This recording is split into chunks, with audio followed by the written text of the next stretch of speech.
প্রথম কথা হলো, মাহফিল কমিটি দিন প্রচার করে নাকি লোক ভিড় করে তা তার মাহফিল পরিচালনার সময় যেটা সে বেঁধে দেয় সে অনুযায়ী পরিচালনার উপর ভিত্তি করে আন্দাজ আঁচ করা যায়। বাকি তারপরে ভুল অনেক সময় ভুল শুদ্ধ হয়।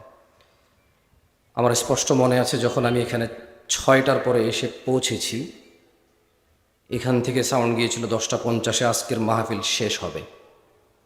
আপনারা কি শুনেছিলেন? কেউ কারা কারা শুনেছিলেন হাত তোলেন। রাত 10টা 50-এ এই মাহফিল শেষ হবে, আপনারা কারা কারা জানতেন? জানতেন, ঠিক আছে। এখন রাত 10টা 41 বাজে।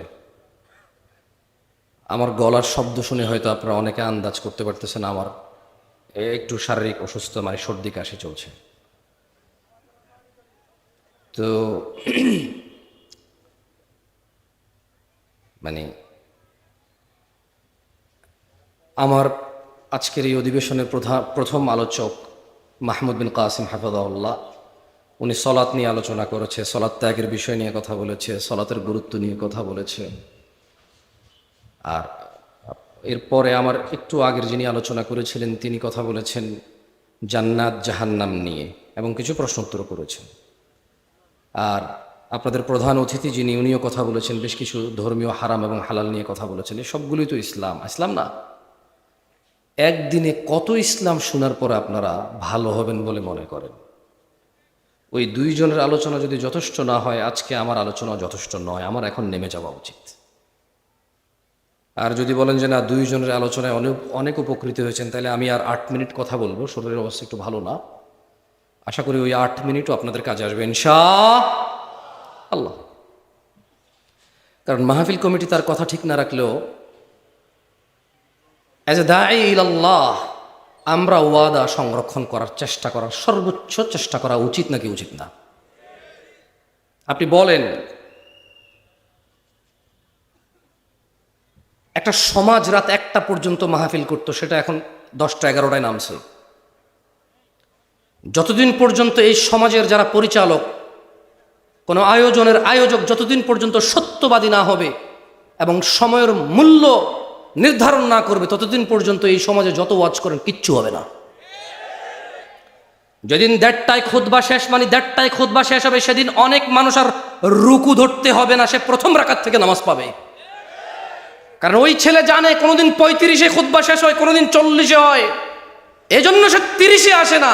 কোনোদিন সে 25-এ এসে রুকু পায় না, কোনোদিন সে 30-এ এসে 50 পর্যন্ত অপেক্ষা করা লাগে, সে মসজিদে আসে না।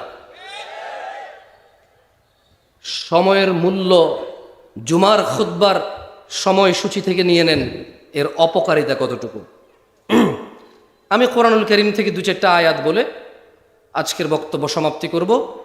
আপনাদের বলে যাচ্ছি, আপনাদের মধ্যে যদি কেউ পারেন কোনোদিন আয়োজন করতে আর বলবেন কোন বক্তা কখন মাইকে উঠবে, কতক্ষণ তার মাইক, ওখানে আমার জন্য যে সময় নির্ধারণ করবেন, যদি আমি আসতে চাই, আপনারা যদি দাওয়াত দেন, কোনো কারণে যদি আমি রাজি হই, যে সময় আমাকে বেঁধে দিবেন, যে আল্লাহ যদি বাঁচায় রাখে, আল্লাহর তৌফিকে আপনি উপস্থিত থাকলে এই সময় আপনার জন্য মাইক আমরা প্রস্তুত রাখবো, আল্লাহর ইচ্ছায় আল্লাহর দয়া আপনি এই সময় পর্যন্ত কথা বলতে পারবেন। সেদিন ইনশাআল্লাহ যে সময় নির্ধারণ হবে আমার সাথে, যেটাতে আমি আর আপনি এগ্রি থাকবো, ওই দিন ইনশাআল্লাহ যতটুকু সময় নির্ধারণ চেষ্টা করবো, আমার তৌফিক ইল্লা বিল্লাহ, আল্লাহর দেওয়া তৌফিক অনুযায়ী আল্লাহর বিষয়ে কথা বলার ইনশাআল্লাহ। আজকে পারবো না, আজকে রাত 10টা 50-এ মাহফিল শেষ হবে ইনশাআল্লাহ। আউযু বিল্লাহি মিনাশ শাইতানির রাজীম। ওয়ালাউ আন্না আহলাল কুরা আমানু ওয়াত্তাকাউ লাফাতাহনা আলাইহিম বারাকাতিন মিনাস সামা لفتحنا عليهم بركات من السماء والأرض ولكن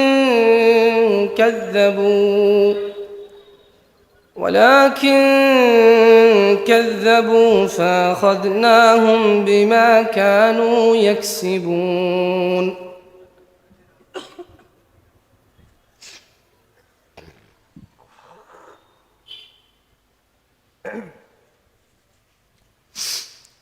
জনপদগুলার লোকেরা যদি ঈমান আনত, মানে এলাকায় বসবাসকারী লোকরা যদি ঈমান আনত এবং আল্লাহর ভয় ভীতি অবলম্বন করত, মানে যে সিগারেট খায় প্রকাশ্যে মানুষ দেখছে এটা অন্যায়, ও যদি এটাকে ভয় পাইত যে আমার এই অন্যায় সাক্ষী মানুষ হচ্ছে, ওই যে দোকানে অটোতে রিক্সায় কোনার দোকানে গান বাজনা গায়ে হলুদে চালাই দিছে, ওই যে চালাচ্ছে সে যদি ভয় পাইতো যে আমার এই অন্যায়ের সাক্ষী মানুষ হচ্ছে,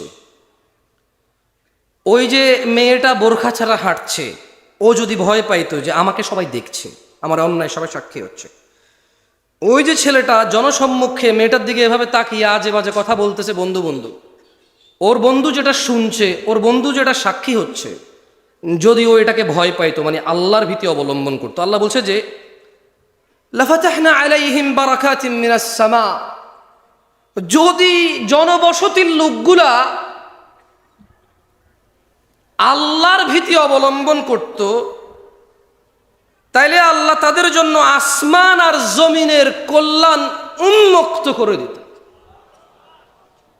আল্লাহ করবে না, আল্লাহ করেনি। আল্লাহ বলছে যদি এরা আল্লাহ ভীতি অবলম্বন করত গুনাহ করার সময়, যদি এরা ঘুমের সময় আল্লাহ ভীতি অবলম্বন করত যে ফজরে যেতে হবে, ঘুমানো যাবে না, স্ত্রী সহবাসের পরে যদি এরা আল্লাহ ভীতি অবলম্বন করত যে আজান হয়েছে মানুষ দেখবে গোসল করতেছি, কি আসে যে আমি বিয়ে করছি আমার বউ আমি থাকবো এটা সবাই জানে, এখন গোসলের লজ্জা কোথায়, গোসল করো ভাই নামাজে যাও, ওখানে যদি আল্লাহ ভীতি করত, এই যে লোকটা দাড়ি কাটছে, এ দোকান ভর্তি লোক এই আল্লাহ রাসূলের সুন্নাতটা কেটে ফেলতেছে, সবাই সাক্ষী, হাজার হাজার মানুষের সামনে চলাফেরা করে, ও যদি ওখানে আল্লাহ ভীতি করতো যে দাড়িটা কাটতেছি গুনার কাজ, সবাই সামনে সবাই সাক্ষী, আবার আমি এটা কেটে ফেলতেছি, আল্লাহ ভীতি যদি অবলম্বন করত,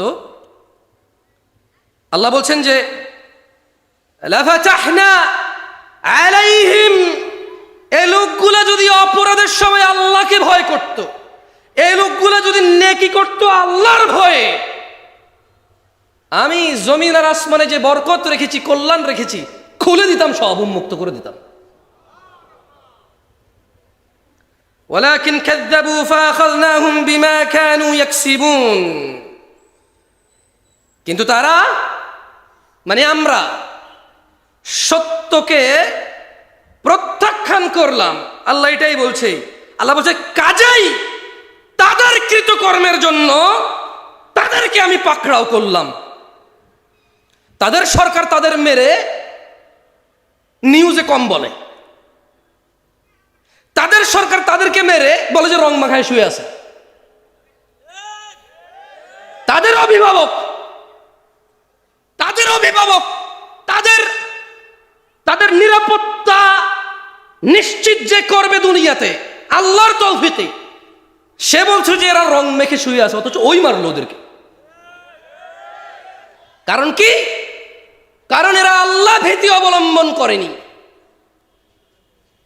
আল্লাহ বলছে যদি এরা আল্লাহ ভীতি অবলম্বন করত, যদি এরা আল্লাহ ভীতি অবলম্বন করত, আল্লাহ তাদের জন্য জমিন আসমানের বরকত খুলতো, কল্যাণ খুলতো।